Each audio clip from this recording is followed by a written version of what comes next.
नमस्कार साथियों, कैसे हैं आप लोग। आशा करते हैं कि अच्छे होंगे। सिर्फ पीसीएस यूट्यूब चैनल पर आप लोगों का स्वागत है। तो हम लोग आज घटना चक्र पूर्वालोकन भारतीय राज्य व्यवस्था एवं शासन की 11वां वीडियो देख रहे हैं, जिसमें हम लोग 11वां चैप्टर राष्ट्रीय प्रतीक को देखेंगे। तो हम लोगों ने पिछले कुछ समय से वीडियो में क्वेश्चन शुरू करने से पहले घटना चक्र की सबसे पहले हम लोग कॉन्सेप्ट देखना शुरू किए हैं।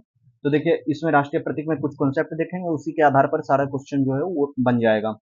भारतीय संविधान में जो चक्र के महत्व का है वो वर्णन सबसे पहले डॉक्टर राधा कृष्णन द्वारा संविधान सभा में किया गया था। और उन्होंने स्पष्ट किया था कि भगवा कलर जो है या केसरिया, ये त्याग या निस्वार्थ की भावना का प्रतीक है।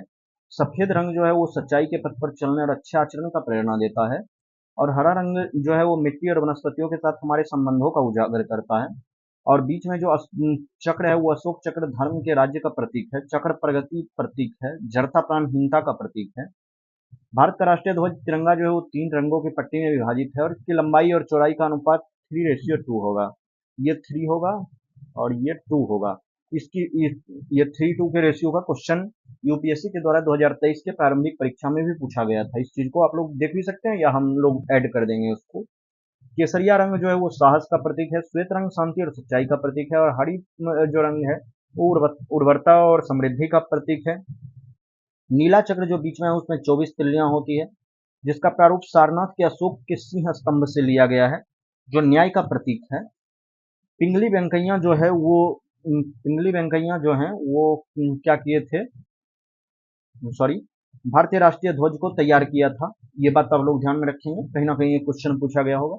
संविधान सभा द्वारा 22 जुलाई 1947 को राष्ट्रीय ध्वज का वर्तमान स्वरूप स्वीकृत किया गया था। ये क्वेश्चन भी ध्यान में रखेंगे।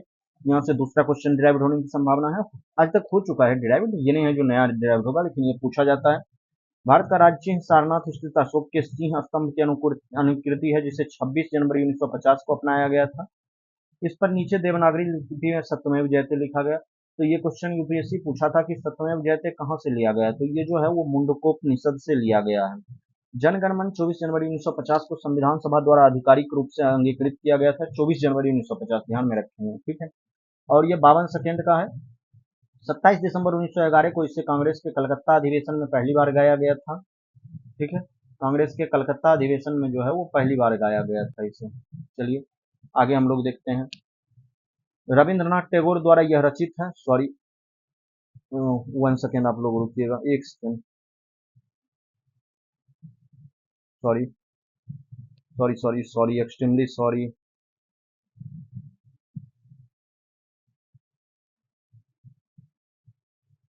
1 सेकेंड,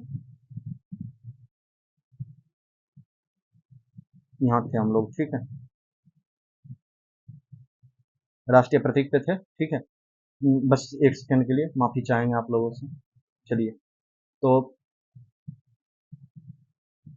ये जो था, हाँ, अब चलते हैं। तो रविंद्रनाथ टैगोर द्वारा रचित गीतांजलि से लिया गया था ये, ठीक है। जनगण मन। वंदे मातरम जो है 1950 में भारत के राष्ट्रीय गीत के रूप में अंगीकृत किया गया था। और ये जो है बंकिम चंद्र चटर्जी द्वारा लिखित जो उपन्यास उनका था आनंद मठ, उससे लिया गया है। ये 1896 में भारतीय राष्ट्रीय कांग्रेस के अधिवेशन में पहली बार गाया गया था। आप लोग कमेंट में बताएंगे कि 1896 में कांग्रेस का वार्षिक अधिवेशन कहाँ है हुआ था, ठीक है। भारत का राष्ट्रीय कैलेंडर जो है वो शक संवत पर आधारित है। 22 मार्च 1957 को अपनाया गया था। इसमें चैत माह इसकी शुरुआत होती है और अंतिम माह फागुन होती है। देखिए, फागुन जिसमें होली होता है, लास्ट दिन होलिका दहन के बाद जो होली होता है वो पूर्णिमा होता है और फाल्गुन खत्म होता है, उसके बाद चैत की शुरुआत होती है। और समानता चैत की शुरुआत 22 मार्च या लीप वर्ष में 21 मार्च को होती है। गंगा की डॉल्फिन जो है वो भारत का राष्ट्रीय जलीय जीव है। मोर जो है वो राष्ट्रीय पक्षी है। बाघ जो है वो राष्ट्रीय पशु है। वर्ष 2008 में गंगा नदी को राष्ट्रीय नदी घोषित किया गया था। स्वाधीनता दिवस 15 अगस्त को, गणतंत्र दिवस 26 जनवरी को, गांधी जयंती 2 अक्टूबर को, कमल राष्ट्रीय पुष्प है, आम राष्ट्रीय फल है और बरगद को राष्ट्रीय वृक्ष। एक आप लोगों को डेट बता रहे हैं, 14 अगस्त, ठीक है। ये देखिएगा, आप इस साल किसी ना किसी एग्जाम में इसको पूछा जाएगा। 14 अगस्त को क्या है, तो विभाजन, sorry sorry sorry sorry 1 second, विभाजन विभीषिका स्मृति दिवस, ठीक है। इसको ध्यान में रखेंगे, इससे एक क्वेश्चन तो पूछा ही पूछा जाना है, इसमें कोई डाउट नहीं है। तो चलिए अब हम लोग यहाँ से क्वेश्चन करते हैं। कॉन्सेप्ट देख लिया, कॉन्सेप्ट के बाद क्वेश्चन बनाना बहुत ईजी होगा। जन गण मन को भारत के राष्ट्रगान के रूप में कब अपनाया गया था? तो 1950 में, 24 जनवरी 1950 को, लगभग 52 सेकंड का है। संपूर्ण राष्ट्रगान का वादन कितना है? तो 52 सेकंड का ऊपर देखे थे। राजकीय चिन्ह कब से अंगीकृत किया गया था? 26 जनवरी 1950 को, और सारनाथ स्थित अशोक के सिंह स्तंभ से लिया गया है। राष्ट्रीय ध्वज को सर्वप्रथम कब स्वीकार किया गया था? तो 22 जुलाई 1947 को स्वीकार किया गया था, और इसकी लंबाई और चौड़ाई का अनुपात 3:2 है। भारत की संविधान सभा ने राष्ट्रीय ध्वज का प्रारूप 22 जुलाई 1947 को अपनाया, सही है। राष्ट्रीय ध्वज के बीच में 21 तिल्लियां नहीं, 24 तिल्लियां हैं, ठीक है। राष्ट्रीय ध्वज की चौड़ाई, लंबाई और चौड़ाई का अनुपात, चौड़ाई और लंबाई का अनुपात देखिए, तो 2:3 हो जाएगा, क्योंकि चौड़ाई पहले पूछ लिया ना, 3:2 नहीं होगा, यहाँ पर उल्टा हो जाएगा। तो इसका आंसर क्या हो जाएगा? केवल एक सही है, ये दोनों गलत है। भारत की संविधान सभा ने निम्नलिखित में से किस तिथि को राष्ट्रीय ध्वज अपनाया था? तो ये 22 जुलाई 1947। देखिए रिपीटेड कैसे हैं।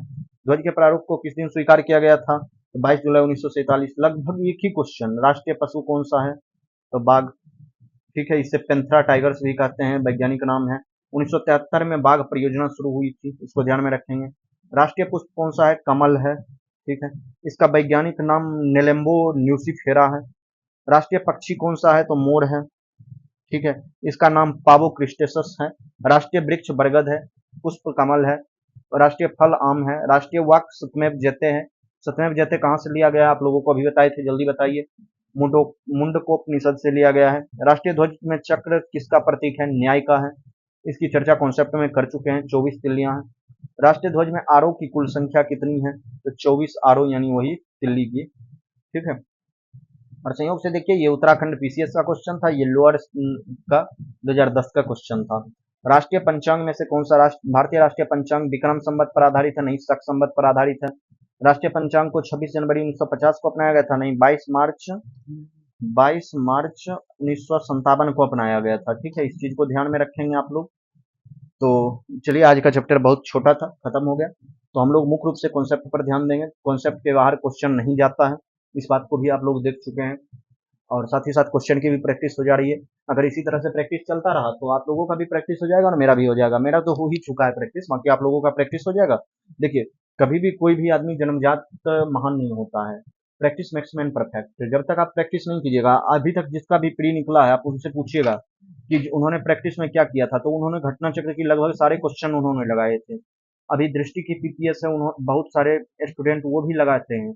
वो लोग लगभग घटना चक्र के 10,000 क्वेश्चन और दृष्टि पीपीएस के 10,000 क्वेश्चन, 20,000 क्वेश्चन, और प्रीवियस ईयर के लगभग 7 से 8 हजार क्वेश्चन वो लगाते हैं। तो 28 से 30 हजार क्वेश्चन वो लगाते हैं। उसके बाद टेस्ट सीरीज देते हैं और लोगों को लगता है सफलता बहुत इजीली उनको मिल गई है। इजी सफलता, सफलता के रास्ते में शॉर्टकट कुछ भी नहीं होता है। जब तक आप लोग मेहनत नहीं कीजिएगा तो सफलता लगभग मिलनी असंभव है, ठीक है। कुछ आदमी के का लक बहुत अच्छा साथ दे देता है तो हो जाता है, लेकिन फाइनल सिलेक्शन बहुत कम आदमी के लक के भरोसे हुआ है, ठीक है। तो चलिए आज के वीडियो में बहुत मोटिवेशन की बातें हो गई। तो आज के वीडियो में बस हम इतना ही, यहीं पे रुकेंगे। फिर नेक्स्ट वीडियो में हम लोग इसी तरह से कॉन्सेप्ट करते आगे बढ़ेंगे। अब हम लोग बिहार के भी मॉडर्न हिस्ट्री की शुरुआत हम लोगों ने आज से कर दी है। तो जो भी बिहार बीपीएससी दे रहे होंगे वो भी बिहार स्पेशल देखेंगे। घटनासार की वीडियो पे भी आप लोगों का अच्छा प्यार मिल रहा है। तो चलिए, बाकी जो भी आप लोगों का डाउट होगा तो कमेंट जरूर कीजिएगा। और बाकी चैनल पे नए हैं तो चैनल को लाइक शेयर और सब्सक्राइब करना ना भूलिएगा। थैंक यू, जय हिंद। मिलते हैं नेक्स्ट वीडियो में।